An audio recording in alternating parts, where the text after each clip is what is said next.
നല്ല ആവി കയറ്റിയ ബ്രെഡ് അല്ലെങ്കിൽ അപ്പം, കൂടെ ചിക്കൻ സ്റ്റൂ. ഇതൊന്നും ഇല്ലാതെ എന്ത് ക്രിസ്മസ് ബ്രേക്ക്ഫാസ്റ്റ് അല്ലേ?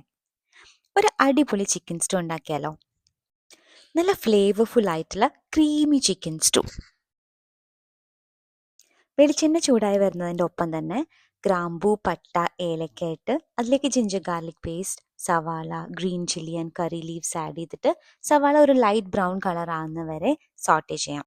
ഇതിലേക്ക് ഡൈസ് ചെയ്ത് ക്യാരറ്റ്സ് ആൻഡ് പൊട്ടാറ്റോസ് ആഡ് ചെയ്ത് ഒന്ന് സോട്ടേ ചെയ്തിട്ട് മസാലാസ് കൂടെ ആഡ് ചെയ്യാം. മസാലാസ് നന്നായി വഴറ്റി അതിലേക്ക് ചെറുതായി കട്ട് ചെയ്ത ചിക്കൻ പീസസ് കൂടെ ആഡ് ചെയ്യണം. ആവശ്യത്തിന് ഉപ്പും ചേർത്ത് ഇളക്കി യോജിപ്പിച്ച് ഒരു 2 മിനിറ്റ്സ് നമുക്കിത് അടച്ചു വയ്ക്കാം. ഇതിലേക്ക് ചിക്കൻ, ക്യാരറ്റ്സ് ആൻഡ് പൊട്ടാറ്റോസ് വേവാൻ ആവശ്യമുള്ള ചൂടുവെള്ളം കൂടെ ചേർത്ത് ഇളക്കി ഒരു മീഡിയം ഫ്ലെയിമിൽ കുക്ക് ചെയ്തെടുക്കാം. ചിക്കൻ കുക്കായി കഴിഞ്ഞാൽ ഇതിലേക്ക് കാഷ്യൂ പേസ്റ്റ് ആഡ് ചെയ്യാം. നന്നായി ഒന്ന് തിളച്ച് വരുമ്പോൾ ഒരു കപ്പ് തിക്കായിട്ടുള്ള തേങ്ങാപ്പാലൂടെ ആഡ് ചെയ്ത് ജസ്റ്റ് ഒന്ന് ചൂടായി കഴിഞ്ഞാൽ ഫ്ലെയിം ഓഫ് ചെയ്യാം. നെയ്യിൽ വറുത്ത കുഞ്ഞുള്ളിയും റേസിൻസും കാഷ്യൂ നട്ട്സും കൂടെ ആഡ് ചെയ്താൽ സംഭവം പൊളി.